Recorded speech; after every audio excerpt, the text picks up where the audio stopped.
Beximco code টাকা দেওয়া হয়েছে কোত্থেকে? আজকে বিভিন্ন কারখানায় সমস্যা হচ্ছে, টাকা দেওয়া হচ্ছে কোত্থেকে?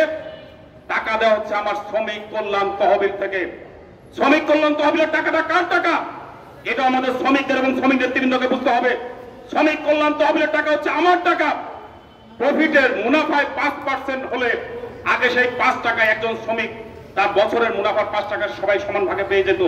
এটা শ্রম আইন সংশোধন করে সেখানে 5 টাকার মধ্যে 4 টাকা শ্রমিক পাবে, 1 টাকাকে ভাগ করা হলো।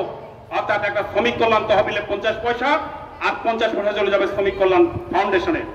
এখন এই 5 টাকা তো আমার প্রাপ্য ছিল, সুকৌশলে সেখান থেকে 1 টাকা বের করে নিয়ে একটা তহবিল করা হলো, যে কি আমাদের অন্যান্য সেক্টরের শ্রমিকদের যে আহতটা হয় ক্ষতিপূরণ দেওয়ার জন্য। আর এখানে রপ্তানির ক্ষেত্রে যে প্রতিষ্ঠানগুলো আছে তাদেরকে রেয়াত দেওয়া হলো। কি করা হলো? তাদের ক্ষেত্রে বলা হলো তারা যে কার্যাদেশ, তারা যদি 100 টাকার অর্ডার পায় 3 পয়সা তারা জমা করবেন, তার জন্য একটা আলাদা ফান্ড তৈরি হলো, সেন্ট্রাল ফান্ড। এখন দেখেন, তার মানে সেন্ট্রাল ফান্ডের যে টাকাটা সেটাও কিন্তু আমার টাকা, শ্রমিক কল্যাণ তহবিলের টাকা আমার টাকা। আজকে বেক্সিম কোড শ্রমিককে বিদায় করার জন্য যে টাকা নেওয়া হয়েছে সেখানে 200 কোটি টাকা নেওয়া হয়েছে শ্রমিক কল্যাণ তহবিল থেকে। এখন বিভিন্ন জায়গায় যে ক্রাইসিস হচ্ছে সেই টাকা পরিশোধ করার জন্য ওই তহবিলের টাকা ব্যবহার করা হচ্ছে। আমরা হুঁশিয়ার করতে চাই, আমার টাকা নিয়ে আমাকে বিদায় করবেন সেটা আমরা মানি না। দায়ী হচ্ছে মালিক, মালিকের গলায় গামছা বেঁধে টাকা আদায় করতে হবে, আমাদেরকে সেই ব্যবহার হতে থাকতে হবে। আমরা পরিষ্কার করে বলতে চাই, মালিককে দায়িত্ব নিতে হবে, সরকারকে দায়িত্ব নিতে হবে। আমার টাকা দিয়ে আমাকে বিদায় করার কোনো ব্যবস্থা করবেন না। এই ষড়যন্ত্র চক্রান্ত বন্ধ করুন।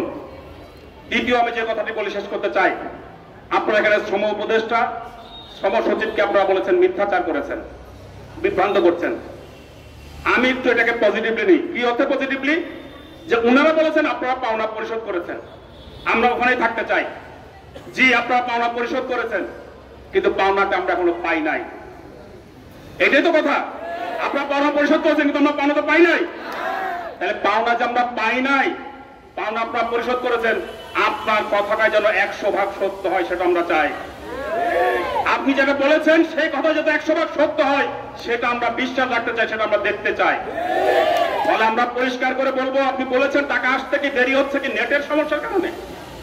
রাস্তা কত দূর ভাই? সচিবালয় অথবা বিজেপি, সেখান থেকে আমাদের শ্রমিকদের কাছে টাকা দিতে কত সময় লাগে? ফলে আমরা বলবো আপনারা যা বলেছেন 100% সত্য আমরা ধরে নিচ্ছি।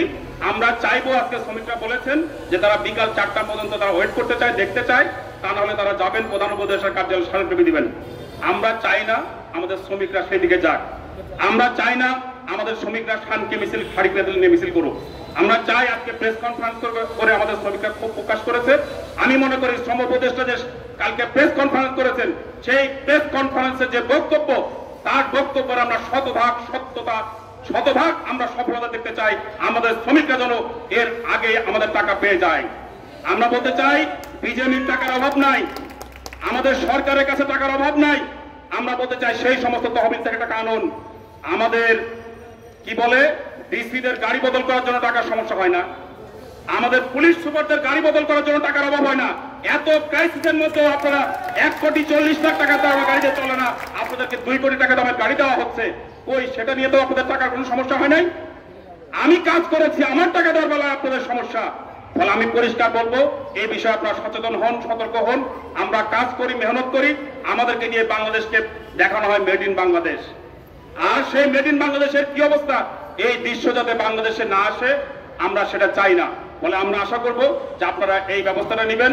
এবং আমি যে কথাটা বললাম, আজকে থেকে আমাদের সাংবাদিক বন্ধুদেরকে আমরা অনুরোধ করবো, আমরা প্রশাসনকে আমরা অনুরোধ করবো, সবাইকে আমরা বলবো এই কথাটা আপনারা আনুন যে 1 বছর পরে ঈদ হয়, পরের বছর কখন ঈদ হবে, তাহলে কেন আমাদেরকে প্রতি বছর এই বোনাস বেতন চাওয়ার জন্য গার্মেন্টস শ্রমিকদেরকে রাস্তায় নেমে আসতে হবে? ভাই, আমরা সেই প্রশ্ন করতে চাই। ফলে আমরা 1 বছর আগে থেকে প্রশ্ন দেখতে চাই, এবং কোন কোন কারখানার সমস্যা আছে তার জন্য সমাধানটাও আমরা ঈদের আগে, রোজার আগে সেটা সমাধান আমরা দেখতে চাই। কেন আমরা রোজার মাসের এই সচিবালয়ে আসবো কিংবা আমরা রাজপথে বিজেপিতে যাবো? আমি কাজ করেছি, টাকা পাই। সচিবালয়ের কর্মচারীরা তো কি আন্দোলন করে? পুলিশরা কি আন্দোলন করে?